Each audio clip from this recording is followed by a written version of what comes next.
Hey people, welcome to Accidental Gods, to the podcast where we believe that another world is still possible and that if we all work together, there is time to create a future that we would be proud to leave to the generations that come after us.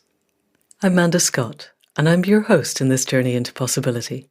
And if you've been listening for any length of time, you will know that one of my core motivations in creating this podcast, in setting up the whole Accidental Gods membership and writing the book that I am currently editing, was the realization that our political system is broken and it's not a useful way to make things change.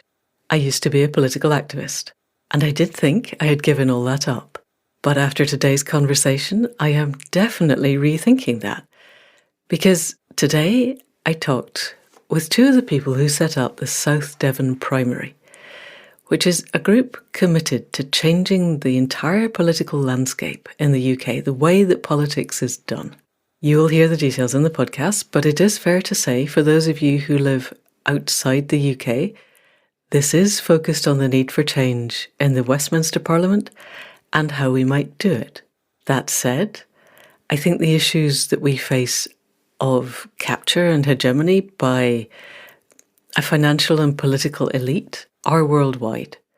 And whatever your political system, it could probably do with being shaken up, and that we in the progressive side, whatever we want to call it, need to share the best practice across the globe. So this is what we're doing. Simon Oldridge and Anthea Simmons and Ben Long have created what feels like a template that could be replicated not just throughout the UK, though I sincerely hope it is replicated throughout the UK, but also across the world. So very briefly, looking at these people in a little bit more depth, Simon Oldridge was an accountant with Ernst & Young and then CEO of a local business. More recently, he's become so much more aware of the climate and ecological crisis, or possibly it's better to say that has become the driver of what he's doing.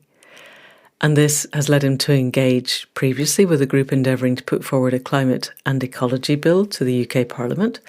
You will hear about that in the podcast. And, pertinent to this podcast, he has set up the South Devon Primary campaign, which is what we're going to be talking about in much more depth.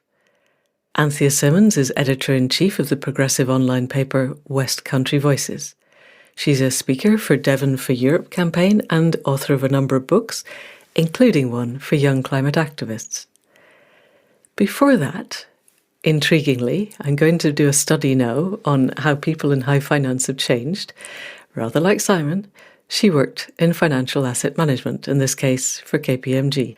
She's a passionate advocate now for the South Devon Primary, and she invented the democracy meter, which you will also hear about in the conversation. Ben Long is our third founder. He's an author and educator, and he currently helps his partner run her ceramics business in Devon. He didn't join us on the podcast, partly because I think 2 extra voices is enough for you to contend with. But he is a core part of the work of South Devon Primary. And that work is practical, it's active, it's really intelligently thought through and targeted. And if it were taken up in the rest of this country, I think it could do more to shape the outcome of the next general election than anything else I have found. I also several times mentioned Compass, and I think I said Mark Lawson instead of Neil Lawson. I apologise profusely. Mark Lawson used to interview me when I was a novelist. Neil, I do know your name is Neil. Neil Lawson. That apart, people of the podcast, get ready for change with Simon Oldridge and Anthea Simmons of South Devon Primary. Welcome to Accidental Gods, Anthea Simmons and Simon Oldridge of South Devon Primary. And thank you for turning out on Beltane. We're recording on the 1st of May, people, and it's a while till you hear this, but it feels like a good spring-like thing to be doing. So let's go to Anthea first, and then Simon. Tell us a bit about who you are before you came to this, and why it seemed important to you.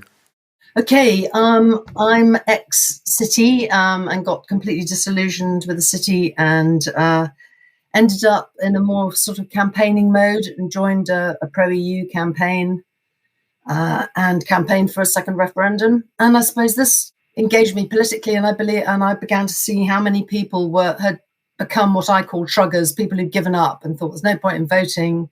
You're disempowered. There's, just no reason to vote, especially in safe seats. And when I heard about what Simon was planning, I thought, right, I want to get behind this because I want to see an end to apathy and a resurgence of engagement. So that's how I got involved. And I edit a paper called West Country Voices that covers Devon, Cornwall, Somerset, and Dorset. And it's very much focused on telling it like it is and saying what you don't get in the general media. So, and giving a voice to people who have no voice. So it's about empowerment and engagement. That's what motivates me. Fantastic. Thank you. So, Simon, you set up South Devon Primary. What brought you to this? Tell us a little bit about who you are, how you got here. Hi, Amanda. It's great to be here. My background is as a chartered accountant. I trained with Ernst & Young and then moved into business consulting. And my thing was boiling down complex systems into something simpler that people could understand, and exploring ways to do things better, which has parallels with what I'm doing now on climate and nature campaigning and sitting in between science and the public. I then moved into a manufacturing company, which I ran for around 13 years. And after that, had a bit of a change in lifestyle, with my wife becoming the main earner as an anaesthetist, and we moved down to Devon, and I got involved in all sorts of voluntary things, and gradually became more involved in and concerned with climate change and the collapse in nature, and started looking for things I could do. I set up local groups. They grew. We formed sort of regional network to help other groups follow in our footsteps. And I became involved with 0 Hour, the campaign for the Climate and Ecology Bill. And for several years, I've been working there at the interface between science and the public, and talking to MPs, particularly my own, Anthony Magnell, in the Totnes constituency. And I think perhaps naively, I thought I could persuade him with the facts, the evidence, the science. I sat with him I've had several meetings with him, and he's young. He's relatively young for an MP. He's only mid-30s, and he assured me I didn't need to persuade him about the climate science. But I sat with him for several hours, running through the evidence and showing where government policy fell short. And it just didn't cut it with him. And I've had several encounters with him since, and I've become increasingly disillusioned that there's any chance that he's going to shift his position. And I feel he's made his choice that he's going to pursue career, and that means falling in line with the Conservative Party position, which is dictated by the interests of wealthy donors. So I started to think, well, we've got to change this government at the next election, not just for reasons of climate and nature, but for many other reasons. And so I thought, how can we help the parties on the progressive side of politics collaborate? Because there are many more people who support those parties nationally, and particularly in our constituency. On the latest polling for the Totnes constituency, Anthony Magnell is set to win the seat with around 36 or 7%. But you add up the support for the Lib Dems, Labour and the Green Party, and you get to almost 60%. And that's before you take account of the people who just don't come out and vote, because why would they, when we've had a Conservative MP winning this seat every time for 100 years? It's amazing. So many people turn out. So, I saw this impasse with the progressive parties incapable of forming any alliance. And I do understand it to a degree. I mean, how would you choose which party should stand aside? People have ambition. You can look at national polls. There are rarely very detailed local polls conducted because they're quite expensive. And so no account is taken of the capabilities of individual candidates. And so how do you arrive at that decision? So I took inspiration from the selection of Sarah Wollaston, the Conservative candidate before last here in Totnes. And she was chosen with a primary process, which the first time that the Conservatives had done this, and I think maybe the last. Because they got quite a progressive, for a Tory, she was quite a progressive candidate in the end. Exactly. And I think that's a product of the process. Everybody was allowed to vote in this process. You didn't have to be a Conservative Party member. Right. And so I thought, well, could we do that with the progressive parties so that we take the decision out of their hands? And it looked too expensive or difficult to mount a full scale vote. So I started thinking about whether or not we could make the selection another way. And that's when I started looking at the possibility of conducting town hall Q&A sessions with the 3 progressive candidates, invite the public along to ask questions and listen to the answers, and then decide which candidate you think's best placed to go and stand against the Conservative at the general election. And so that was the seed of the idea. I have so many questions. Clearly, there's more to say on this, but can we just take a couple of steps back? You're now the 3rd and 4th people I've interviewed in the last 2 weeks who have been in international finance at some level,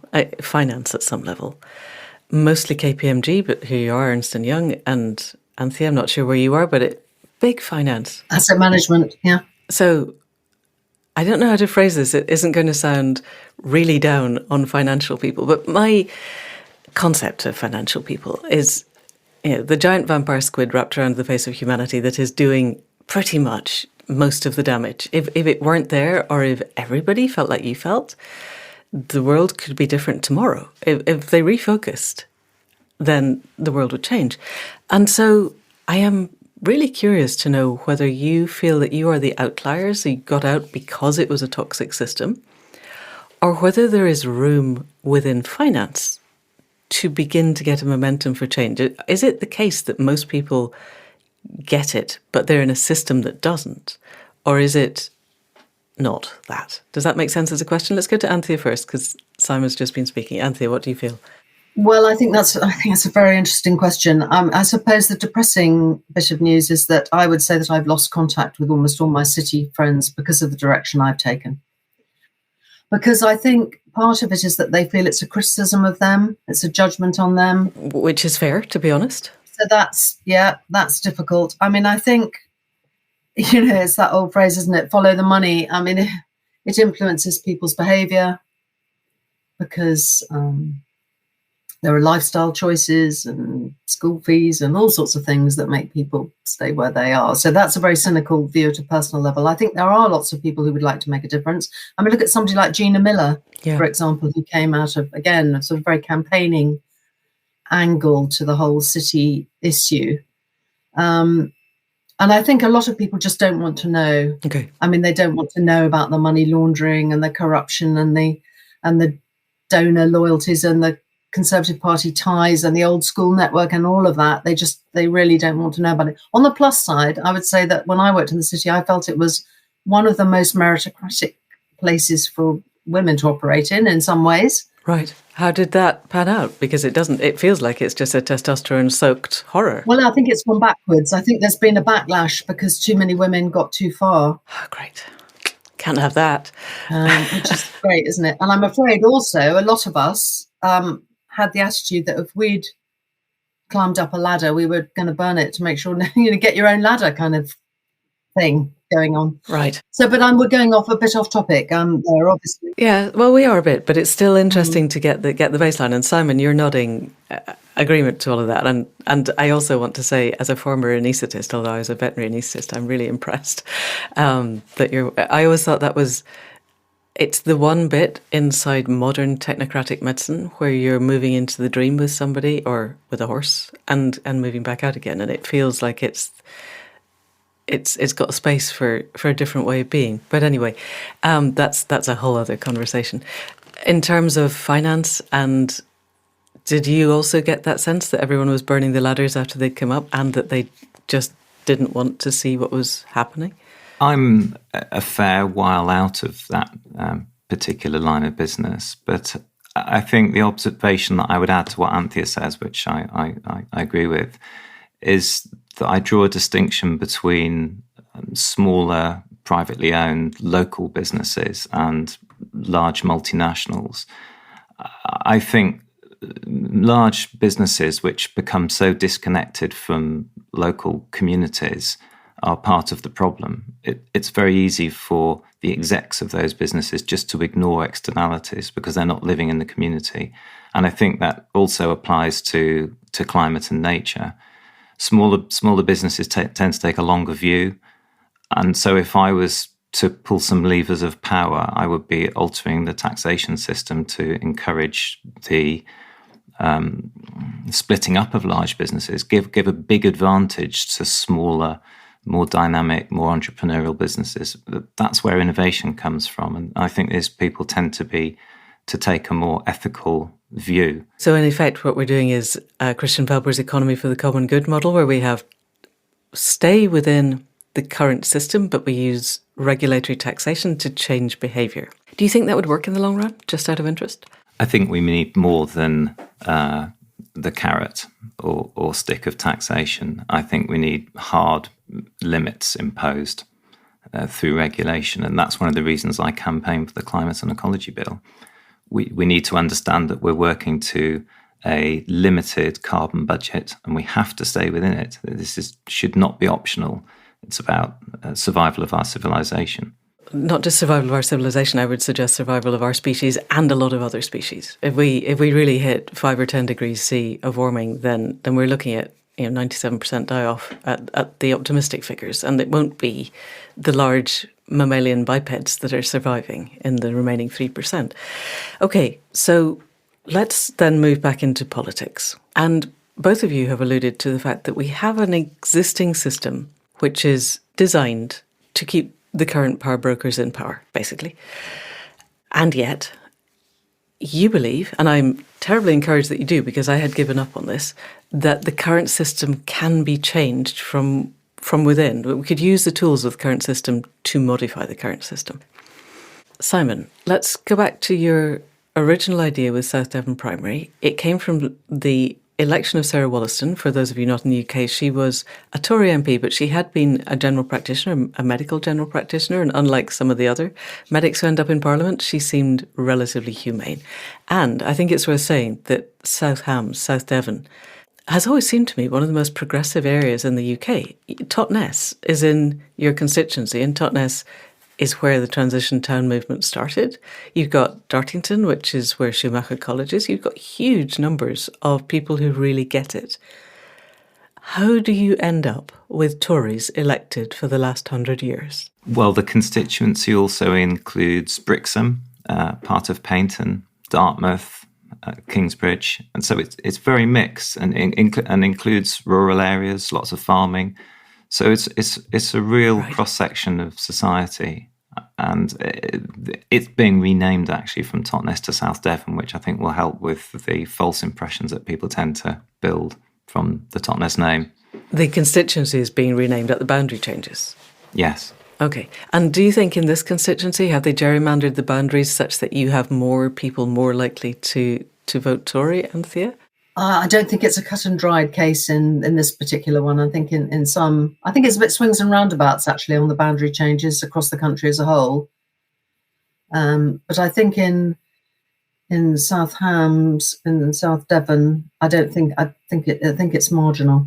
Okay. But I think the other thing that people forget is that there are some pockets of real poverty and deprivation in the constituency.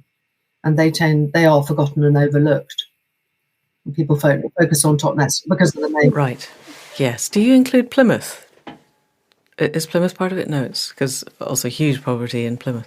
But do you find now, because it used to be the case when I was young, let's say middle of the last century, that Labour was urban working class and Tory was upper middle class, upper class, but also, as you said, the farming areas all voted Tory. I never understood why, except that Labour had somehow framed itself as urban and they were rural, and this was a tribal division that seemed really solid. Now that set of certainties is breaking down, are you seeing differences in how different demographics are spreading across the, let's call it, progressive reactionary divide? Is that a reasonable divide? One of the big shifts that's happened, I think, in the last 20 to 30 years is that voting Conservative is now seen as aspirational. And it's seen as, for a number of people, it's seen as a mark of, I'm not stuck in Labour working class. I will not be labelled in that. I am aspiring to get up the ladder and go higher. Right. Okay. And this is a predatory capital ladder where more money means ascent up the ladder. More stuff equals ascent up the ladder. Exactly that. So who then is left voting for progressive parties? Either of you, whoever's best placed to answer that. I would say that the majority of people in this area do want the progressive parties, and there's a misapprehension amongst many people that safe seats like this, rural safe seats, are conservative areas. People disengage and they think, well, it must be a conservative area because it's always voted that way. And so everyone probably doesn't think like me, and I'm in the minority and I don't really have any power and I can't do anything about it. So we see this disengagement, and what we've been doing over the last few months in order to build awareness of the primary as a lead up to running town hall voting sessions is we've been out to the market squares and the high streets with this fabulous invention of Anthea's called the democracy meter, which is a large A1 sheet of paper on a board with about 6 questions and 2 columns, yes or no.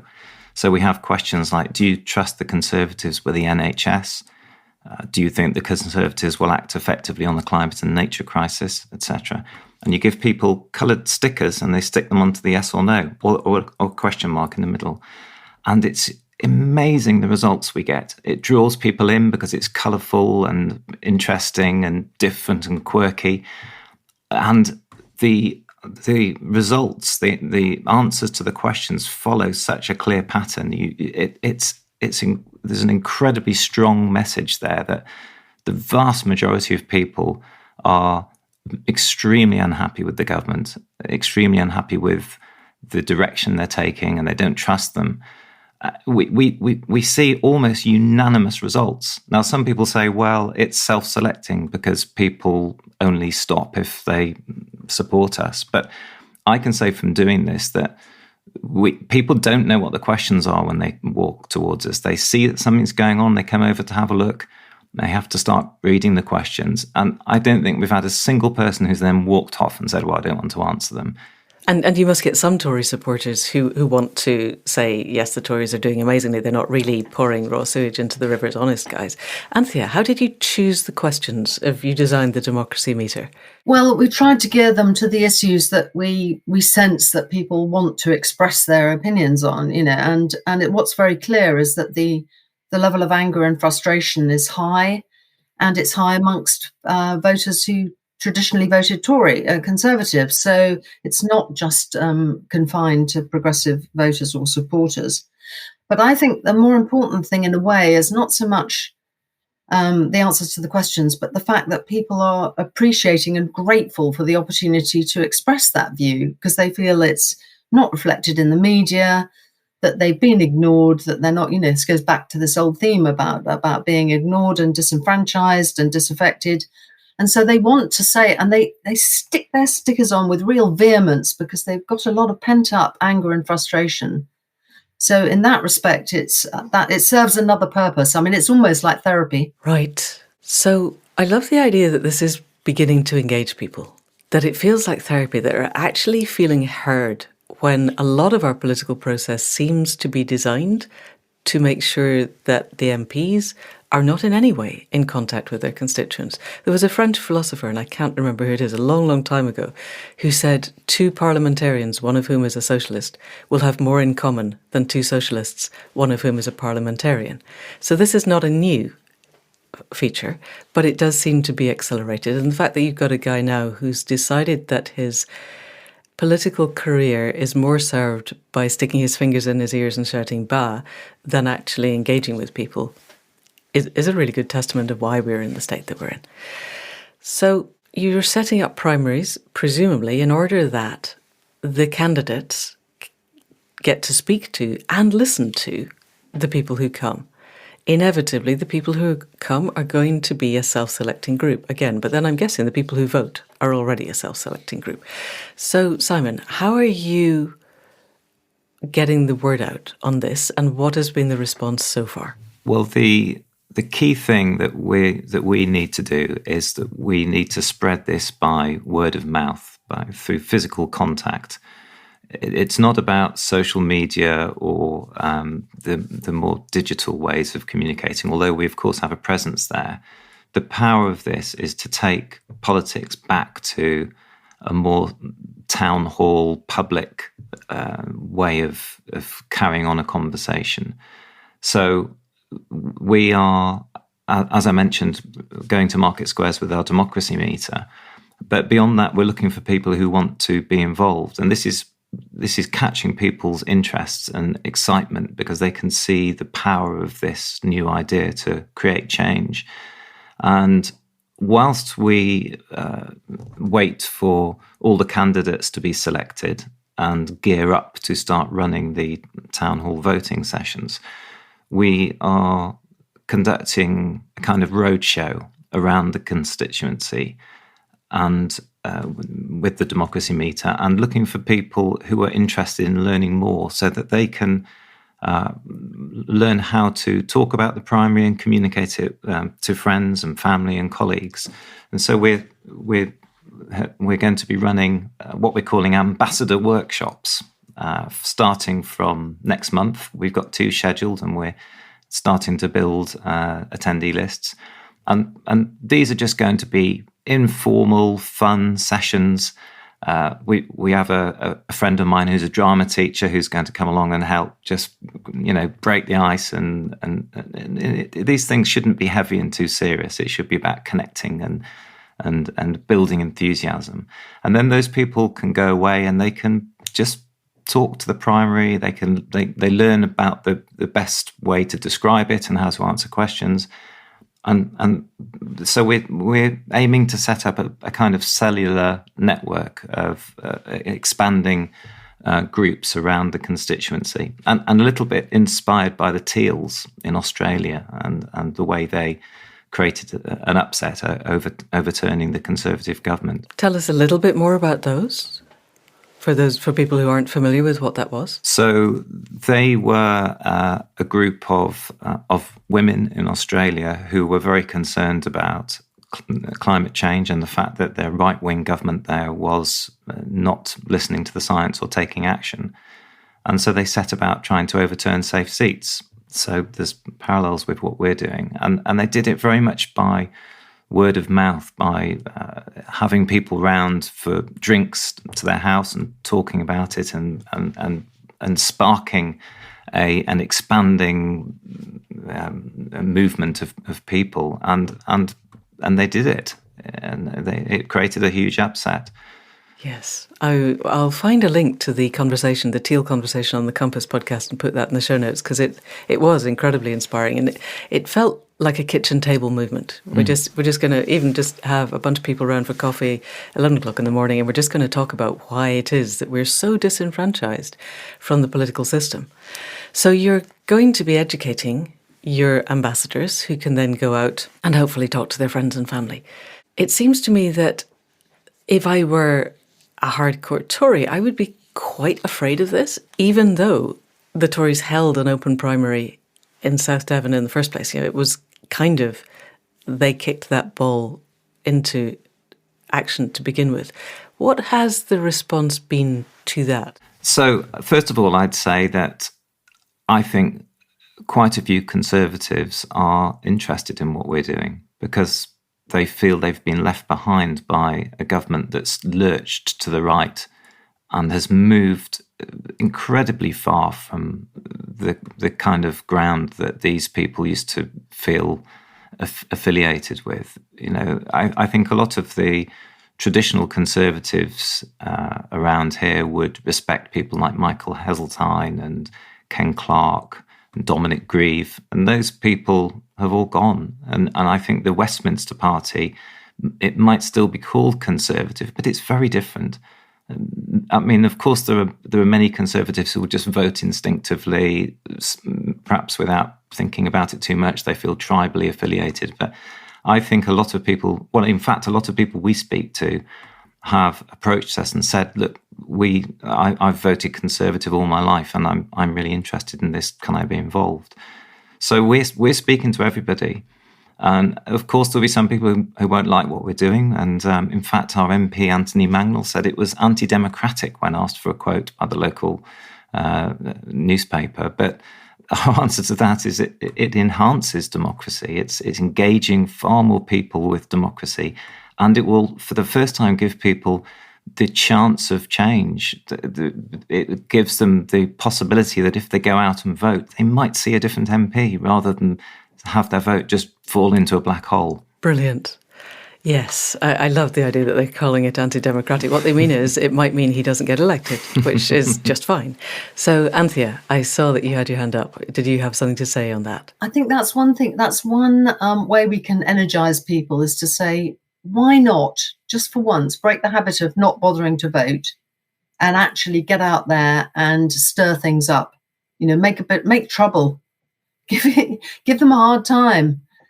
And I also think the whole sort of primary process of interviewing these potential candidates because we're telling people, you're picking somebody to represent you and stir things up and shake up the system, also gives people a sense of ownership of that candidate and sort of like, you've made these promises to us and we're giving you our support and we're lending you our support, maybe from a part, by not voting for a party you'd normally vote for or taking the trouble to rock up and vote at all.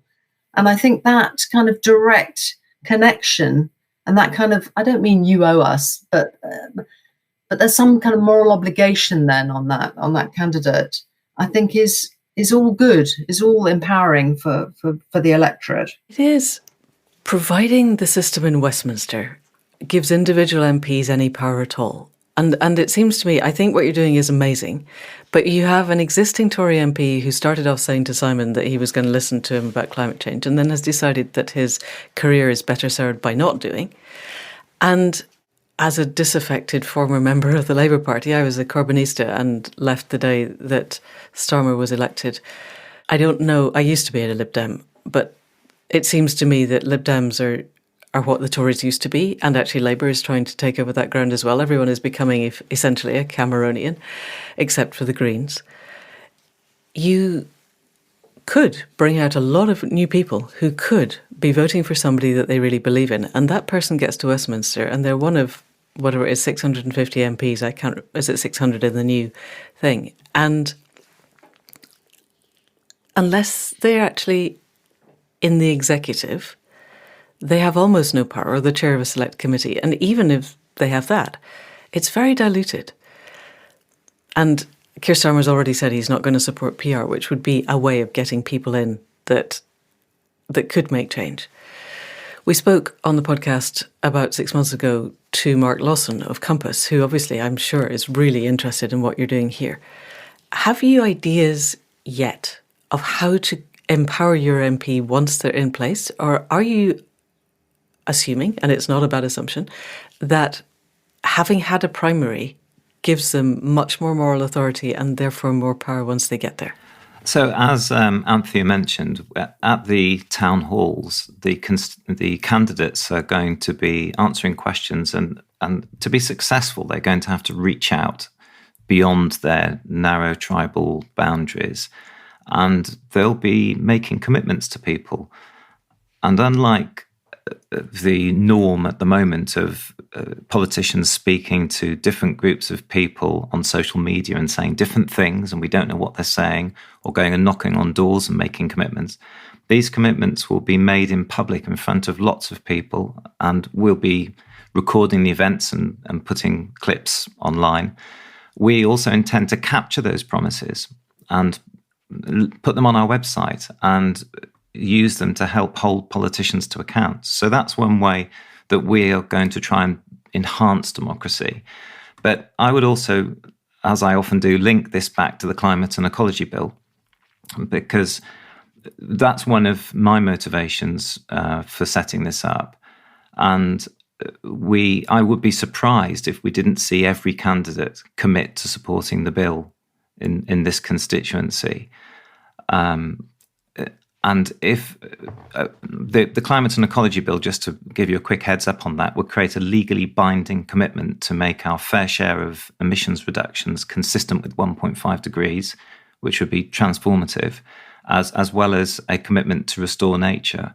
So in a democracy, there's not much more that we can do than send a representative to Parliament who's committing to pass the most transformative piece of legislation imaginable.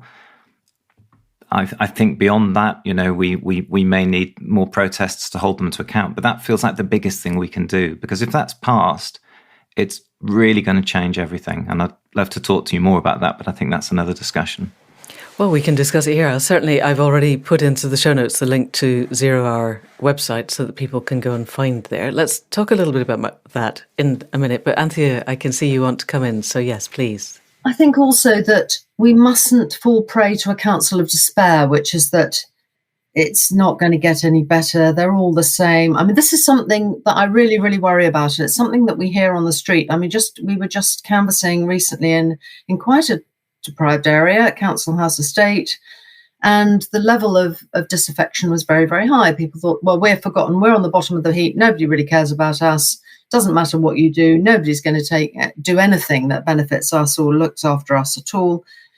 But if we don't at least make a step towards change, on the road to change, we're basically giving up and saying, well, the Tories can carry on and do whatever they like. And what I personally worry about is that if they get in again, that this might be the end of our democracy, actually, because we're already seeing it shut down on multiple fronts: right to peaceful protest, climate change activists not allowed to mention climate change in their defence, human rights under attack, the vilification of the other, the people on boats, telling us that is our major issue, that every ill that this country has fallen prey to is the fault of a few hundred desperate people coming over on a dinghy and risking being drowned.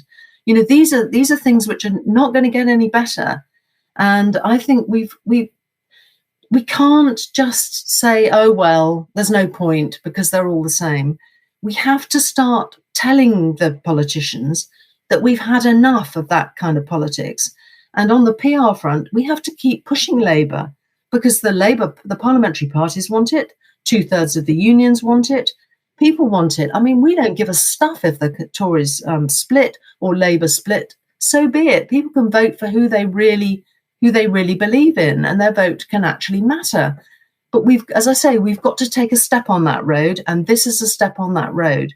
And we want to bring people along with us to say, yeah, we need a revolution. If we're going to save democracy, and we're not going to be the last country in Europe, we are the last country in Europe, bar France with its two-stage system, and Belarus, to use this antiquated, polarizing, flip-flop method of voting, where winner takes all, and you're going to have a Tory government potentially elected on a minority of the vote yet again, and with people not bothering to turn out and increasing disaffection, and therefore they're given a free rein to do what the hell they like, and they will. They already are. They already are. Yes. There's so many aspects of that I want to pick into. One of them, in terms of the existing power structure trying to hold on to power, and I completely agree with you.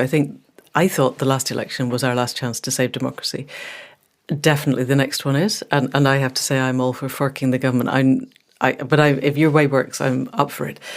One of the ways that the existing Conservative government is trying to see that it gets in next time is by requiring voter ID, which is on a scale not seen anywhere in the world, as far as I can tell. In the US, I've got friends in the US who look at our new voting restrictions, and travel cards, student travel cards, are allowable in US states. Student travel cards are not allowable in the UK, but old age travel cards are.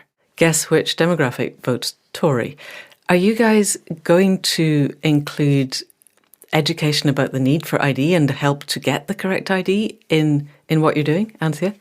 Yes, we're already doing that. And in fact, in other guys in Devon Europe, one of the questions we've asked is, do you know that you need voter ID in order to vote? Photo ID. I think the fact is there was a memo in Conservative Central Office saying we have to cut down the number of people we're sending to university because we are breeding Labour voters. I mean, that just tells you everything you need to know about voter suppression, about the voter suppression tactic. And I think Thursday will be very, very interesting as to how many, the Electoral Commission say they're not going to be monitoring how many people were turned away as a result of not having the correct ID. No, they're not, are they? Not useful numbers, but we could be monitoring. Somebody else could be monitoring. We definitely could, and I'm definitely going to be up at our seeing who, if anybody has been turned away as a result of not having the correct identification. But it is scary. Yeah, and look at the demographics of that.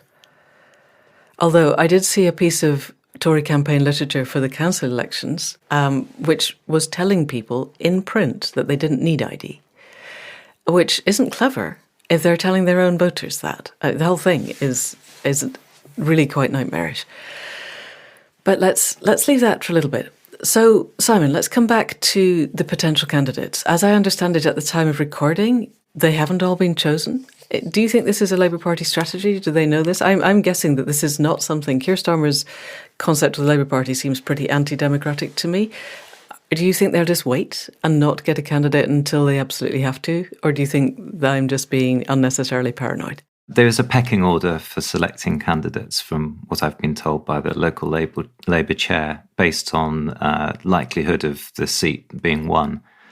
So, and I think there's also some rule for at least some seats about not selecting a candidate until after the boundary change. And so we've been told to expect the selection process to happen sometime from June or July onwards. Right. In terms of Labour perhaps wanting to shut this down, we've been very careful to design this process so it doesn't really need any commitment from the parties. Originally, we thought that perhaps we'd ask the losing two candidates to step down from the ballot paper, but that was just going to put us in conflict with party rules, and we didn't want to open that battle. We don't want to fight with the parties. We really don't mind which candidate is elected. We'd be very happy with any of the three, just so long as we get a change in government.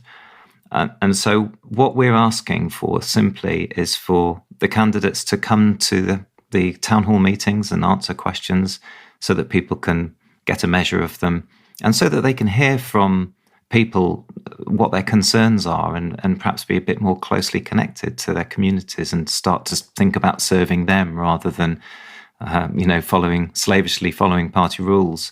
So, but we're not asking for the candidates to step off the ballot paper. They can stay there. And we think a model for that is the recent by-elections in Tiverton and Honiton and Wakefield, where, and I'm not quite as familiar with the results from Wakefield, but in Tiverton and Honiton, the Lib Dem was tipped to be the candidate to win.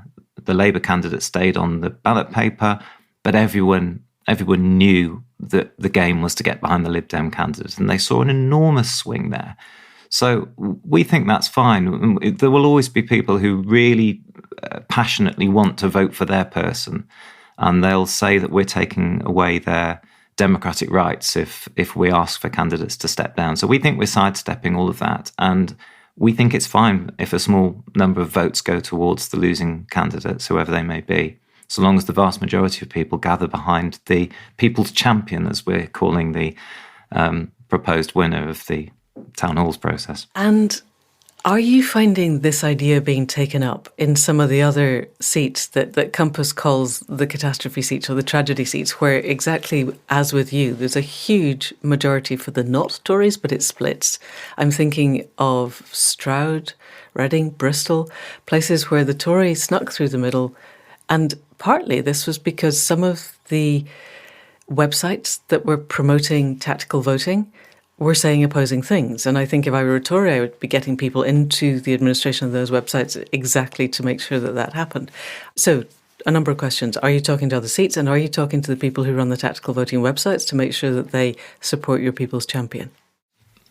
Well, absolutely. We are hoping to roll this out to other constituencies, and we are going to provide everything we've done for free. The website, the designs, the logos, the graphics, FAQs. The democracy meter idea. Sounds great. Yes, and so people can just pick it up, and we'll give them some support as well. It has to be, of course, for a seat that is suitable for the primary. We don't want to be muddying the waters where there's a very clear contender. We will be targeting seats where the contender, it's ambiguous which party to get behind, and so the Conservative MP will win without something new.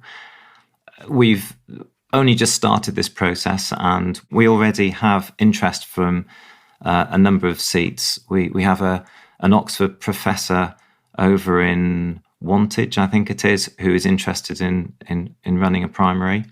And already we have a couple of other people that we may be able to connect her with. So that's very much sort of hot off the press. And we'll be pushing this to we've identified perhaps around 40 seats that could be suitable, which would be expected to be Conservative wins, but we think with a primary could be, changed. And are you talking to Compass? Because I think they said there were 63 seats at the last election that were their tragedy seats. And so it seems to me that any one of those could be having a primary. We are talking to Compass, and we have drawn up the criteria for those seats that we feel would work best with a primary. And we're also talking to some of the tactical vote aggregators, and also just to make listeners aware, there's also a facility to swap your vote. So if you absolutely don't want to vote, let's say it's a Lib Dem that gets picked in Totnes, for example, and you're a lifetime Labour voter, you can swap your vote somewhere so that you know that your Labour vote's going to count somewhere where it's going to land a result that you want. Yeah, I live in a constituency where the Tory gets over 50% every single time, so there would be no point in doing what you're doing there. But on the whole, the Lib Dems are more likely to come second. So I vote swap with someone who wants to vote Lib Dem, and I can then vote something else in a constituency where a different party might have a decent chance. Simon, yes. Let me just come back on that over 50% thing, because at the last general election, our MP received around 53%, I think, of the vote. But on latest polling, that's significantly less. That's 37%. Okay. So the last election probably marked a high point where there were still a lot of people who thought Boris Johnson was a jolly good chap, and that Brexit would offer riches beyond. And they're realising dream. Okay, so it might be worth it. But yes, quite possibly. But the other thing also to mention is that at that election, the next biggest cohort after people who voted Conservatives was registered voters who did not vote. Mm. That was bigger than the vote for any of the progressive parties. And we think that by staging a primary, we can encourage at least a reasonable portion of those people to come out and vote. We can give them the real chance of change where they didn't have it before. And provided they've got the voter ID, they will actually be allowed in to put their cross in the box. Okay, that sounds good. Having been part of both the Lib Dems and Labour at elections back into the 80s, the toxicity between the people who actually go out and stick leaflets through the ground, the activists who actually go out in the street, I have always felt that the antagonism between Labour and the Lib Dems actually, in many cases, superseded the antagonism between either of them and the Tories. It's horrible. It's a really nasty, toxic soup. Are you finding that the primary process is going to lance that abscess in some way? Or is that just something we just have to learn to live with? I mean, I think, unfortunately, we're not going to ever conquer tribalism, which, in my view, has been one of the greatest enemies of democracy in this country, for sure. And I think we have to remember that the membership of these parties is actually a tiny percentage of the population. And what the people we're really talking to and really trying to get on board with this are people who don't have that tribal affiliation and loyalty. I mean, I'm always desperately disappointed if you talk to one of these, dyed-in-the-wool supporters of a party and they just say, I will never vote for that. Even if that's the tactical choice, I will never, ever vote. So you say to them, well, so you'd rather that the Tory got in. I'm telling you now, I can never, never vote for that. There's just no point in having a conversation with those people. It's a bit like no point in having a conversation with a dyed-in-the-wool Brexiter. You're not going to persuade them. But for every one of those, there are 20 people who are not tribal. And those are the people we're speaking to. Okay, beautiful. And then, Simon, you've said that, yes, you can come back on that in a second. I have an ancillary question, though, that you're engaging people in person rather than online. And it seems to me, we go back to Oscar Wilde, and the problem with socialism is it takes up too many evenings. By engaging in person and not online, are you cutting out the people who are basically keyboard surfers? Are you going to also have perhaps multi-person Zoom calls as part of this process, or is it all definitely going to be online? Simon, and you can say whatever you wanted to say before about the toxicity between the tribes. Thanks. No, we absolutely are operating online as well. Brilliant. Through social media, and Zoom calls, I should imagine, will be on the list at some point. So I think all channels, but I think we just want to put an emphasis on face-to-face, because I think that's how you build and grow the movement. So before you go on to anything else, if it's online, because I would join one of your Zoom calls and I would vote, but I'm not actually in your constituency. So it seems the in-person at least gets people have to get to a village hall. They might come from a long way away if they want to skew the results. How are you going to make sure that votes are from people who have a vote in your constituency? Sorry, I think that we maybe cross purposes there. I'm talking about using online methods to build the movement and spread awareness. But when it comes to the actual voting, we will be running Q&A sessions at 4 or 5 town halls around the constituency. And so it will be voting on a piece of paper with representatives from each of the parties there to monitor things. And we're looking at the possibility of crossing people off the electoral register as well, which the parties all have access to. So, we intend for that to be quite a robust process. Well, a very robust process, which it has to be. And we're still using medieval technology, but that's because we haven't yet got the quadratic voting on the blockchain on everybody's phone that would allow us to move into the 21st century. I'm working on that one. So if I could just add to what Anthea was saying before, in terms of reaching beyond the people who are very tribal, there's a whole cohort of people that I've been connecting with over the last few years as we've grown our group called Sustainable South Hams, which is a network connecting parish sustainability groups together. People are coming in from all walks of life, really concerned about the climate and nature crisis. And these are people who haven't been affiliated with parties particularly, and they certainly haven't been out campaigning or dropping leaflets. They've come in, maybe they've recently retired, and they've said, look, right, my time is yours now, and we want to get together and make a difference. Now, when you come to an election, it's very difficult to engage those groups because they tend to split along party lines, and it's very difficult for those groups to support one particular party. But by running the primary and narrowing the 3 progressive parties down to 1, we expect to be able to bring this really huge resource of committed people behind the winning candidate. Now, my wife is one example. She's an anaesthetist in the NHS, and she's absolutely appalled at the way it's been run down. It was on its knees before COVID.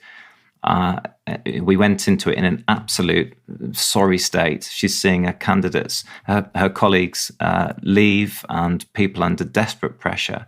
And she's got to the point where, for those reasons, and also for concern about the climate and nature crisis, she's prepared to go and knock on doors and say to people, look, I'm not someone who's involved in politics. I'm not involved in any of these parties, but we've got to have a change from this government, and we've got to move back to some more evidence-based policy making. from people who are not jumping to the tune of donors. And I think there's a real power in that. I expect that through running this primary process, we're going to be able to vastly increase the number of people who are prepared to go out and deliver leaflets and knock on doors. And I think that's how you create big change. Right, because that's exactly what happened with the Bernie Sanders campaign in the US, and they very nearly got him onto the Democratic ticket by exactly this. They would have town hall meetings and 30 people would stand up, but then those 30 people were educated to then go out and spread the word and spread the word. Brilliant. Okay, this is beginning to sound really hopeful. So, either of you on this, let's suppose we get to the next election, you've got your people's champion and that people's champion is elected, and that is replicated in sufficient number of constituencies around the country that people's champions of whatever party make a significant block in Parliament. Have you thought forward, other than the bill, Simon, that you're welcome to tell us as much about that as you want, what would you like those individuals to do? Because it seems to me they may be one of the three progressive parties, Labour, Lib Dem, Green. Perhaps you might have some independents, who knows? But they will know they've been elected by this method. They, in effect, become a People's Champions subgroup, I would hope. What would you like them to do to shift our existing democracy to something where we won't ever be in the position again that we're in now? Well, firstly, just to be clear on how this process will work, the people's champion, if elected, and I hope they will be, because it becomes a lot easier for them to win the seat once we run this process, will still be standing for their party. It won't be we're not creating an alliance here. We're simply finding a way to help voters choose which party they're going to get behind and vote tactically. Yes, I hear you on that. But I was a Momentum member when I was a Labour member at the 2017 election. And I spent a lot of time, because I was at Schumacher at that point, down in Plymouth, in a seat where the MP was, I would say, hard right. A lot of overlap. I would say he was to the right of Sarah Wollaston by quite a long way. We flooded that seat with Momentum people. Just because we'd go onto the website, it would say the nearest winnable seat is this, go there. And as a result of that, it seemed to me, watching that MP's behaviour, they voted differently. They behaved differently. They recognised that they probably would not have been elected if several thousand of us had not turned up and had enough political awareness, enough talking points, the capacity to stand on a doorstep and hold a relevant conversation with people, which is exactly what you're going to be training your cohort of committed potential ambassadors to do, I think. It did change their behaviour. And so, for instance, I would hope that a People's Champion in South Devon would be pretty much committed to PR, whatever the Labour leadership vote says and whatever is in their manifesto. So, therefore, even if it were a Lib Dem, and even if somebody in Oxford is voted in on a similar basis and they're Labour or Green, you are going to have people who get together in the coffee rooms and say to each other, you know, our leadership isn't right on this. No, actually, I think you're quite right. I just wanted to make sure that listeners were clear that an alliance isn't being created. But I think you're quite right. And I do like the idea, and I hadn't thought of it quite that way, of a People's Champion subgroup. And I think, absolutely, these people will understand that they are there thanks to this process, and that a wider group of people have reached out and they've lent their vote to achieve change. And that's where our idea of capturing the promises that they make at the town hall meeting comes in. You know, we want to hold them to account and help them remember that that's why they're there. So I think, yes, totally right. And I think maybe we should major a little bit more on that, because I think it's a good thing. I mean, I think it's key that for a lot of people we've spoken to, a lot of people I've spoken to have said, I am absolutely up for getting behind this, but I want it to be the last time that I have to game the system. I want it to be the last time that I have to lend my vote to somebody I don't, to a party I don't believe in. And electoral reform is absolutely key. It'll be the biggest transformative change for our politics, for sure, if we can get that through. Which is exactly why the two major parties don't want it to get through. Okay, we're running towards the end of time. Other than putting a lot of things in the show notes so that people can connect with you if they are as inspired as I am to make this happen in their local constituencies, and on the assumption that we probably have 18 months before the next election, because they will run it as far as they possibly can, apart from anything else, they have an NHS to dismantle and a civil service to dismantle before they get there. Is there anything that either of you would like to say in closing to inspire people further? Let's go to Simon first. Well, as I always do, I'd like to just mention the Climate and Ecology Bill again, because I think that's, for me, I see that as a mechanism for driving historic change in this country, which is required. We were told by the IPCC that we needed rapid, far-reaching changes to all aspects of society, and I think they said unprecedented as well. Now, look around you. We don't see any evidence of serious action on the climate or nature crisis. Emissions have scarcely fallen once you include our imports since 1990. I think we're down around 23% once you include our full consumption emissions. That's less than 1% a year. That's incremental, not transformative. What we need to see is a Marshall Plan style strategy. So you would see whole streets of houses scaffolded to be retrofit. We'd have a huge expansion in public transport. We can't afford just to switch all our cars to EVs. That's going to cause a major problem. And I know there's a discussion about resources. So we're going to have to make some very big changes, which actually will be beneficial for people. We're going to clean our air, improve the health of all of us through changing our diet as we eat less meat and ultra-processed foods, reduce the chance of antibiotic resistance developing by increasing active travel, which is going to be necessary. That's going to improve the nation's health and take some of the burden off the NHS. We'll have safer, quieter streets, democratised travel with people who don't have cars being able to travel more easily by public transport, which needs to be much, much cheaper. And we're going to for survival, we're going to need to restore nature, which is vital for its own sake, but also has huge human well-being benefits. So by passing this bill, it's going to it will be legally binding. It will force the government to act, and if the government doesn't act, they can be taken to court and forced to act.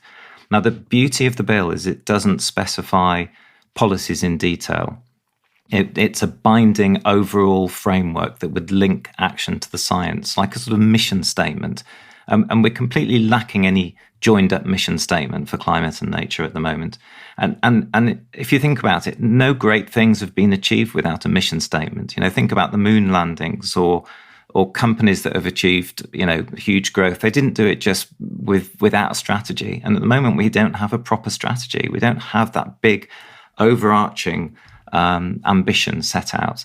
And that's what the bill would do. Now, it's outcome-based. So we would agree, politicians would agree up front to pass it. They would agree on the basic things like, do we want to stop warming going over 1.5 degrees? And do we want to stop nature collapsing and set it on the road to recovery? Those are not controversial aims. So we get that passed.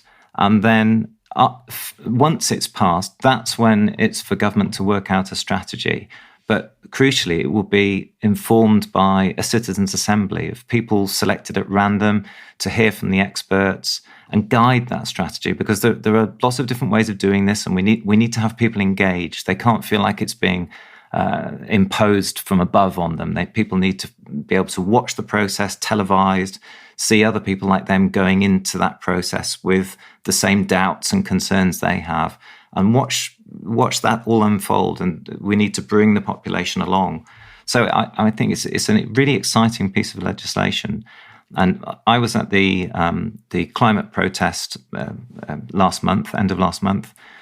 There were so many people there calling for this sort of action, but still not that many people know about the bill. And that's the mechanism by which we start to pull those levers and make those changes happen. So if you haven't signed up already, please go to the website zerohour.uk, and there's some information on there on what you can do, writing to your MP, asking Labour, if you have a Labour MP or know anyone in Labour, ask them to put it in their manifesto. Because if we get a Labour-led coalition, we could then see this legislation passed, and we would be actually doing something really great on the world stage, because we'd be creating a blueprint for other developed nations to follow and inspiring action in other countries. And I think as the country that led the Industrial Revolution, there would be something quite fitting and symmetrical about the UK being the country that set a path forwards that is consistent with a livable future and bring our climate and nature back under control. That's brilliant. I would still like to have you back on the podcast to talk about this in more depth, but that was an extremely good and in-depth look at that. Thank you. Yes, I just wanted a message to people who have kind of given up on democracy, and just say, look where apathy has got us. And even if you are cynical about it, and even if you think, oh, well, the parties won't play along or anything, if we don't join this revolution, it won't happen. And it's a peaceful revolution. That's a good thing. Let's get on board while it's still peaceful. Yes. A peaceful revolution. Exactly.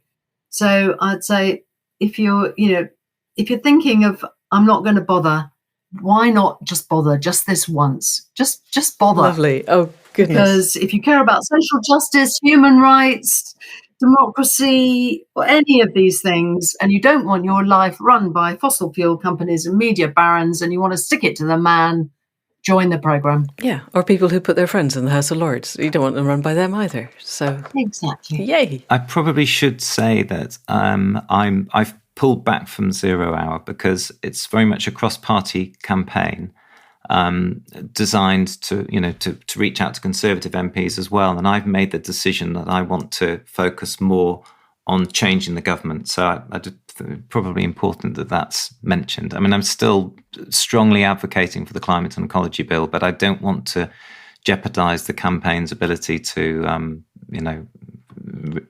build its support amongst Conservative MPs. Yeah, if they can find any who are not putting their career ahead of the things in the bill.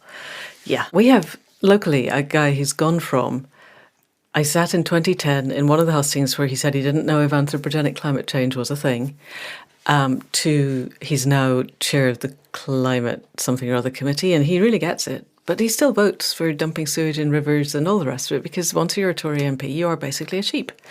And that's what he does. And unless we can change the system, that's not going to change. So, yeah, I'm really looking forward to starting a primary system up here. I think it would shake things up very nicely. Simon, we've lost Anthea again, but I think we have to stop anyway. I'll say thank you to Anthea in absentia. It's been wonderful. And Simon, thank you so much for engaging on so many different levels. Anthea, I just said thank you and goodbye. Yes, sorry, I don't know what happened there.